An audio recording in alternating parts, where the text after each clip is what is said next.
La parole est à Madame Agnès Canayer, rapporteure de la commission des lois, et pour 10 minutes, chers collègues.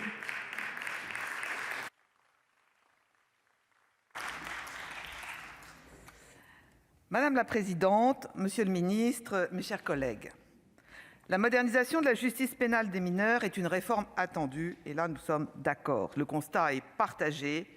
L'ordonnance du 2 février 1945, 39 fois modifiée, a perdu de sa cohérence et de son efficacité. La sédimentation des réformes législatives a rendu ce texte peu lisible pour les juristes et peu compréhensible pour les mineurs. Mais surtout, l'ordonnance de 1945 ne permet plus de répondre aux exigences du respect des droits de l'enfant et de l'efficacité de la lutte contre la délinquance des mineurs. 2 chiffres traduisent l'épuisement de l'ordonnance de 1945. 18 mois en moyenne pour la justice pénale des mineurs pour juger.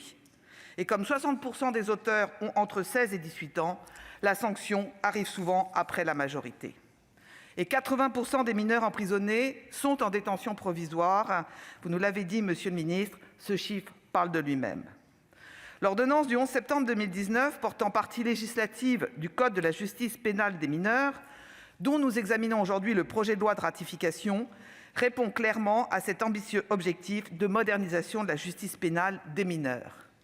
Mais malheureusement, a pris une route sinueuse qui impose l'allongement du chemin pour atteindre le but.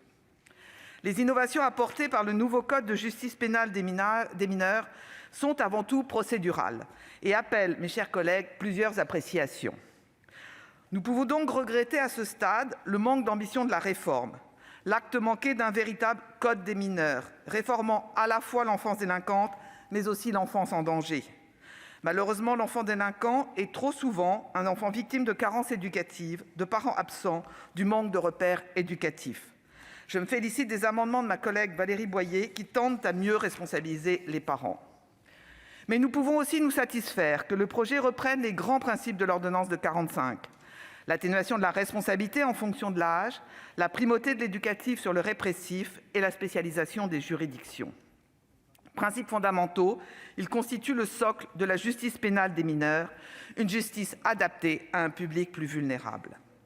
La spécialisation de l'ensemble des magistrats qui interviennent auprès des mineurs est la base d'une justice familiarisée aux questions éducatives, indissociable de la répression des mineurs.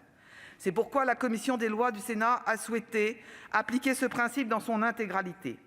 Elle a décidé, vous l'avez dit, de supprimer le recours au tribunal de police pour les contraventions des 4 premières classes. Le juge des enfants, en tant que magistrat spécialisé, doit avoir une vision globale sur l'ensemble des infractions commises par le mineur, même les plus modestes, pour agir le plus tôt possible. C'est l'esprit même du Code de la justice pénale des mineurs. De même, l'introduction du juge de la liberté de la détention par les députés pour statuer sur la détention provisoire des mineurs incarcérés nous paraît une atteinte inutile au principe de spécialisation des juridictions des mineurs. Certes, ce dispositif vise à mieux répondre à l'injonction du Conseil constitutionnel relative à l'impartialité du juge. Cependant, nous considérons que la conciliation des principes d'impartialité et de spécialisation sera plus équilibrée si le contentieux de la liberté de la détention est confié à un juge des enfants, autre que celui qui statuera sur la culpabilité ou, à défaut, un magistrat désigné par le président du tribunal judiciaire en raison de son expérience sur les questions de l'enfance. C'est tout le sens de l'amendement adopté en commission. La spécialisation des JLD ne sera en fait que de façade. Ils sont moins nombreux que les juges des enfants dans les petites juridictions. Et l'habilitation de tous les JLD reviendra à effacer le principe de spécialisation. Par ailleurs, les juges de la liberté de la détention seront accaparés par le contentieux de la dignité en prison au détriment du contentieux des mineurs délinquants. Enfin, concernant les principes cardinaux, l'ordonnance de 2019 fixe l'âge pivot de la présomption de discernement à 13 ans. Tout mineur de moins de 13 ans est présumé ne pas être capable de discernement et ceux d'au moins 13 le sont. Ce principe nouveau appelle 3 remarques. Sur l'âge, il répond aux attentes de l'article 40 de la Convention internationale des droits de l'enfant ratifiée par la France. Il n'existe pas aujourd'hui de consensus sur l'âge pivot du discernement du mineur. L'âge de 13 ans est, lui, par contre, reconnu dans le droit positif. De plus, l'introduction de la présomption simple est plus protectrice du mineur et de sa victime. Elle oblige le juge à se poser la question de sa capacité de discernement. Si l'auteur a moins de 13 ans et que le juge prouve qu'il est capable de discernement, les poursuites pourront être engagées, comme dans la triste affaire de la petite Évaëlle, et à contrario. La présomption simple permet la souplesse de l'adaptation à la maturité du mineur, ce que ne permet pas de déceler la date d'anniversaire. Le discernement est défini dans le code pénal, mais les critères retenus sont avant tout les troubles psychiques et neuropsychiques, insuffisants pour les mineurs.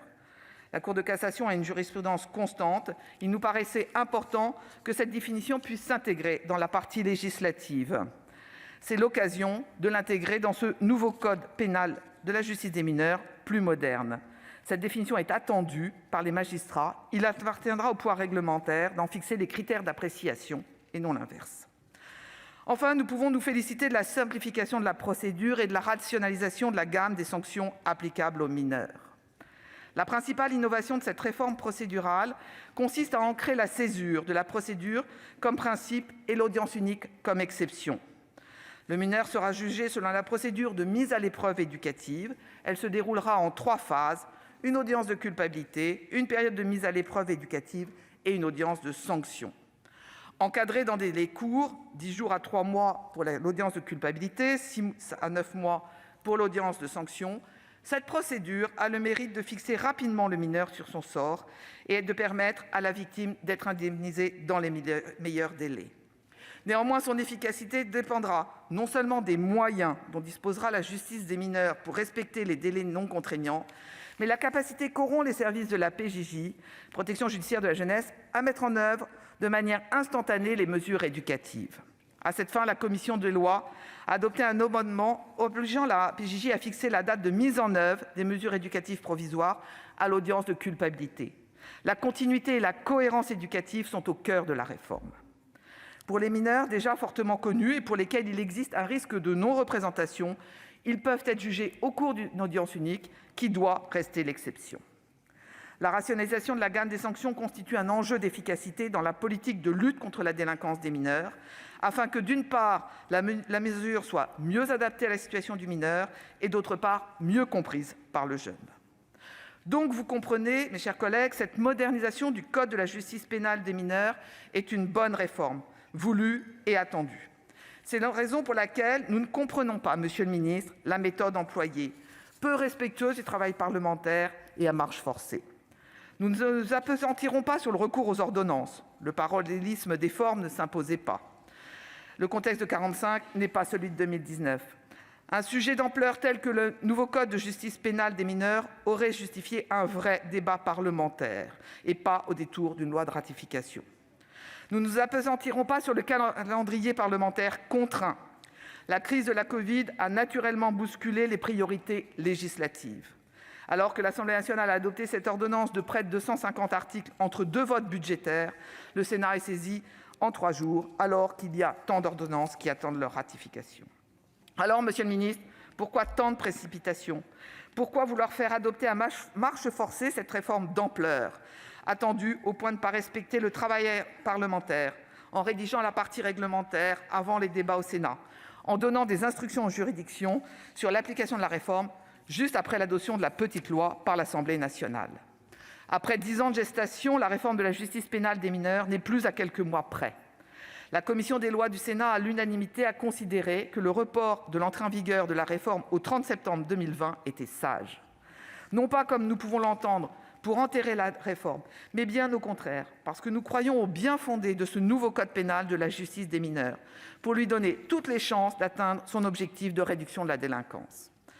Car, monsieur le ministre, même avec tous les efforts d'anticipation, les juridictions pour les mineurs ne sont pas prêtes. La crise de la Covid, la grève des avocats n'ont pas permis d'écouler tous les stocks possibles. Certes, des moyens humains ont été affectés, mais en nombre insuffisant pour réduire les stocks dans des délais aussi contraints et permettre un double audiencement maîtrisé. Car si les magistrats spécialisés ont absorbé les enjeux de la réforme, c'est loin d'être le cas des greffiers, toujours en nombre insuffisant, et des éducateurs de la protection judiciaire de la jeunesse, dont le rôle dans la réussite de la réforme est crucial. La baisse du budget de formation de la PJJ pour 2021 est un facteur d'inquiétude supplémentaire. Mais surtout, les outils informatiques à la disposition des magistrats et de la PJJ ne seront pas prêts dans 2 mois. Le logiciel Cassiopée, qui permet le suivi des tribunaux judiciaires, ne sera pas opérationnel. Il faut dire que les informaticiens du ministère ont d'autres priorités, puisque Cassiopée n'a toujours pas intégré la réforme du bloc PEM. De même, le logiciel Parcours de la PJJ, essentiel pour la continuité éducative, cœur de la réforme, ne sera totalement déployé qu'en décembre 2021. Alors, monsieur le ministre, mes chers collègues, beaucoup vont trop vite et nulle part. La direction est plus importante que la vitesse. Ce sage proverbe doit nous guider pour faire en sorte que la réforme du code de la justice pénale des mineurs, qui est sur la bonne direction, aille au bout de ses objectifs. C'est pourquoi nous vous proposons de ratifier cette ordonnance et d'en reporter avec sagesse l'entrée en vigueur au 30 septembre 2021. Merci.